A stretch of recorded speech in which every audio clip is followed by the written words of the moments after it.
నేను మొరపెట్టి ప్రభు దగ్గర కన్నీరు కార్చి, ప్రభు దగ్గర ఉపవాసాలు ఉండి, ప్రభు దగ్గర నేను బ్రతిములు ఆడుకుని, ప్రభు పాదాలు పట్టుకుని, ప్రభు యొక్క మంచితనాన్ని అంతా కూడా నేను గమనించుకుని, నీ ఎదుట నేను సరిపోయిన వాడిని కాదు ప్రభా, నీ ఎదుట నేను సరైన భక్తుడిని కాదు ప్రభా, నీ ఎదుట నిలవగలిగినంత ఆ ఆత్మవిశ్వాసం లేక ఆ భక్తి శాతం నాలో లేవు.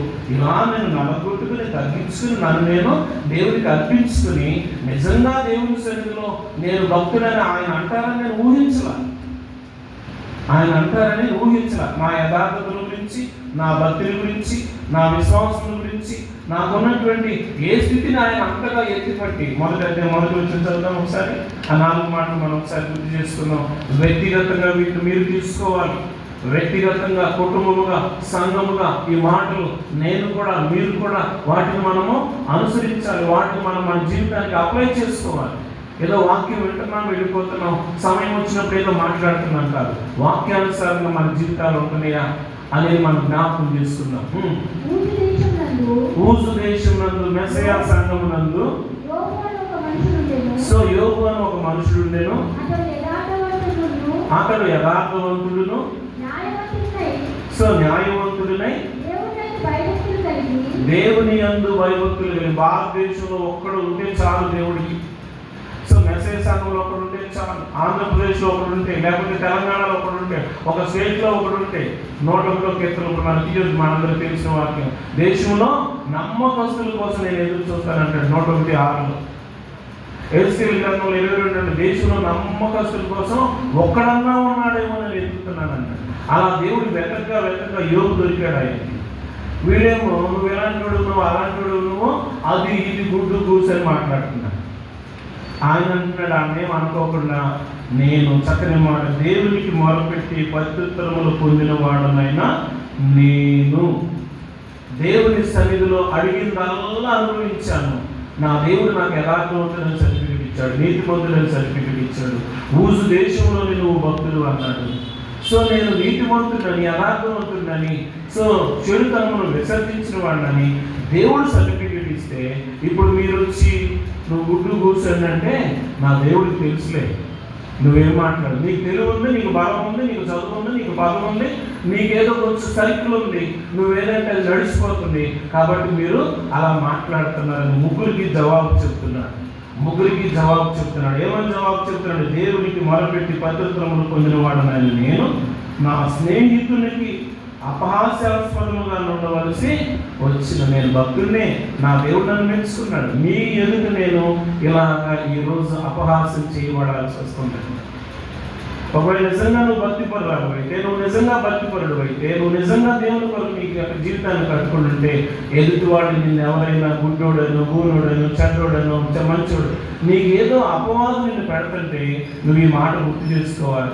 నేను నా ప్రభు సన్నిధిలో నేను యథార్థవంతుడిని, నా ప్రభు సన్నిధిలో నీతిమంతుడిని, నా ప్రభు సన్నిధిలో నేను చిరుతనాన్ని విసర్జించిన వాడిని. నా దేవుడు నాకు సర్టిఫికెట్ ఇచ్చాడు. వీళ్ళేంటి మాట్లాడేదని నీ గుండెలో నువ్వు ప్రభువుని బట్టి ధైర్యం తెచ్చుకోవాలి. నేను ఎగతాళి చేసేవాడు, ఏడం చేసేవాడు, సిగ్గుపరిచేవాడు, ఏడిపించేవాడు, నేను అవకాశం తప్పించేవాడు, నీకు ఉండవలసినటువంటి స్థానం లేకుండా చేయాలని ప్రయత్నం చేసేవాళ్ళు అందరికీ నువ్వు చెప్పాల్సిన సమాధానం ఇది. దేవుడు యోబుతో మాట్లాడు, నేను నా ప్రభు సన్నిధిలో నేను మొరపెడితే నాకు ఏం కావాలి దానికి చక్కగా జవాబు ఇచ్చాడు. మీకు అంత సమాధానం చెప్పాల్సిన అవసరం లేదు. మీతోనే జ్ఞానం ఏమీ ఆగిపోదు. మీరు మాత్రమే భక్తులు కాదు, మీ తర్వాత నా తర్వాత ఇంకా భక్తులు దేవుడు లేవనెత్తుకుంటాడు. ఈ ప్రపంచము ఆయుంచేదాకా ఆగదు.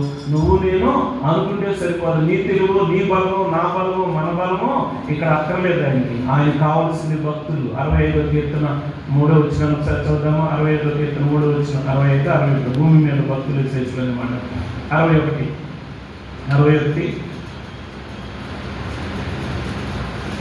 3వ వచనం అనుకుంటాం. 61 3వ వచనం, 61 కాబట్టి 60 భూమి మీద భక్తులే శ్రేష్ఠులు, కేవలం వారు నాకు ఇష్టలు అనే మాట. అమ్మా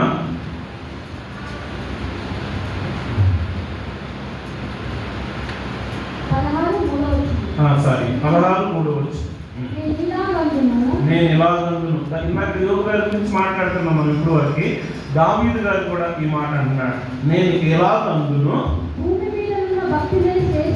ఈ డిబేట్లు చేసేవాళ్ళు, వంకర మాటలు మాట్లాడేవాళ్ళు, నేను తెలివి కలవడాలు వాదించేవాళ్ళు కాదు దేవుని దృష్టిలో శ్రేష్ఠులు. భూమి మీద భక్తులే శ్రేష్ఠులు.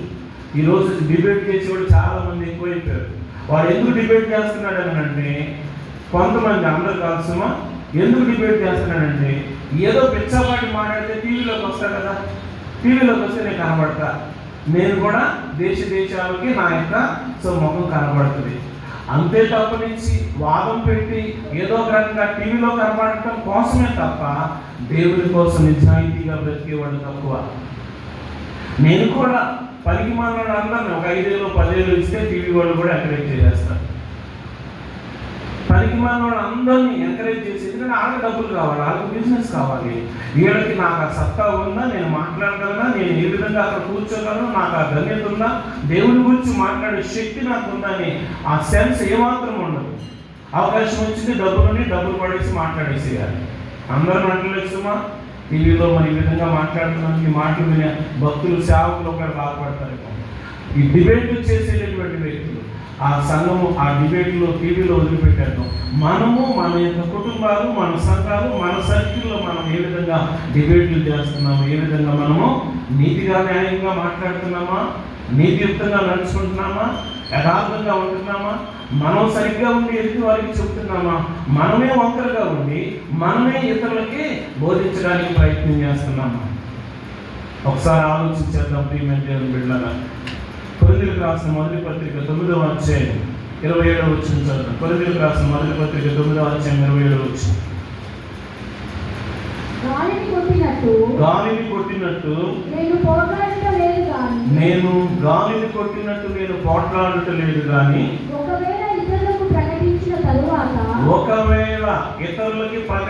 తర్వాత, ఇతరులకు బోధించిన తర్వాత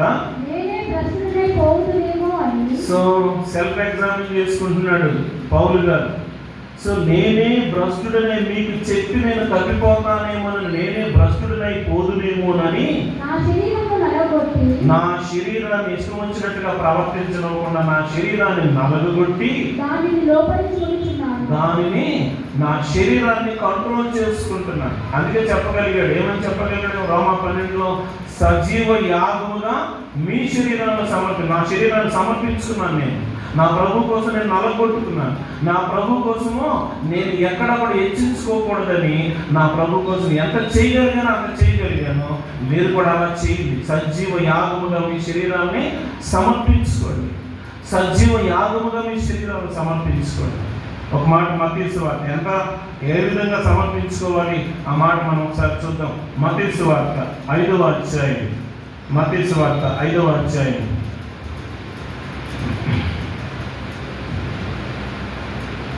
27వ వచనం నుంచి చదవమ్మా. 27వ వచనం నుంచి, వ్యభిచారము చేయవద్దని చెప్పబడిన మాట మీరు విన్నారు కదా. నేను మీతో, ప్రభువే మాట్లాడుతున్నాడు సూటిగా తేటగా. ఈ రోజు మీతో మాట్లాడుతున్నాడు, ఆ రోజు వాళ్ళతో మాట్లాడాడు. నేను మీతో చెప్పినది ఏమనగా,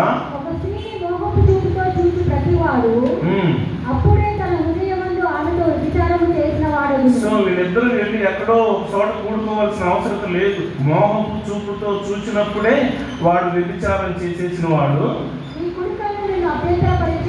ఇలా నీవు వ్యభిచారం చేయాలని కోరిక కలిగించే నీ కుడి కన్ను నిన్ను అభ్యంతరపరిచిన ఎడల దానిని పెరిగి నీ కన్ను చెడ్డదయ్యి నీకు చెడ్డ మార్గాన్ని చూపిస్తున్నావు. నీ కన్ను తీసి పక్కన పారేయి. నీ దేహం, ఈ కన్ను ఏదో చూసింది, చూడకూడదు చూసింది, అది మనకు తెలుసు. దావీదు గారు సో ఎక్కడో మేడ మీదకి ఎక్కి బెత్షెబాను చూసి అక్కడ అంతా చేశారు. ఇప్పుడు అక్కడ మీకు తెలుసు. సో ఈ కన్ను చూసినటువంటి ఆ కన్ను వల్ల ఏమైంది అంటే ఈ బాడీ మొత్తానికి పాపం చేయడానికి సో అవకాశం. సో ఈ కన్ను తీసి అవతల పడేస్తే ఓ 10 మాళ్ళు కన్నా మనం ఇలాగా అభ్యంతరపరిచి ఆ కన్ను వలన శరీరం అంతటికి పాపం అంటుకుంటుంది కనుక ఆ కన్ను తీసి ఏమంటాడమ్మా, ఆ కుడి కన్ను నిన్ను అభ్యంతరపరిచిన దాన్ని పారవేయము. నీ దేహమంతయు నరకంలో వేయబడకుండా నీ నీ అవయవములలో ఒక కన్ను నశించుట నీకు ప్రయోజనకరము కదా. సో కన్ను ఒక్కటే నష్టపోతావు, పర్వాలేదు, నీ దేహం అంతా బాగుంటుంది కదా. నీ కుడి చెయ్యి నిన్ను అభ్యంతరపరిచిన నీ కుడి చెయ్యి నిన్ను అభ్యంతరపరిచిన దాన్ని నరికి నీ యొద్ద నుండి పారవేయుము. నీ దేహం అంతయు నరకంలో పడకుండా, నీ దేహం అంతయు నీ శరీరం అంతయు నరకములో పడకుండా, నీ అవయవములలో ఒకటి నశించుట నీకు ప్రయోజనకరము కదా. నువ్వు గుండోడు అయినా పర్లేదు, గుడ్డోడు అయినా పర్లేదు, కానీ మొత్తానికి నరకానికి వెళ్ళకూడదు. నీ కన్ను నిన్ను అభ్యంతరపరిస్తే, నీ కాలు నిన్ను అభ్యంతరపరిస్తే, నీ యొక్క చెయ్యి నిన్ను అభ్యంతరపరిస్తే, ఇది మనం చూస్తూ ఉంటాం. అప్పుడప్పుడు పాపం షుగర్ వచ్చిన వాళ్ళకి వేలు తీసేయడమో కాలు తీసేయడం ఇంకేదో చేస్తూ ఉంటారు. సో మొత్తం చనిపోవడం కన్నా ఒక్క పార్ట్ తీసేస్తే నువ్వు పరలోకానికి వెళ్తావు.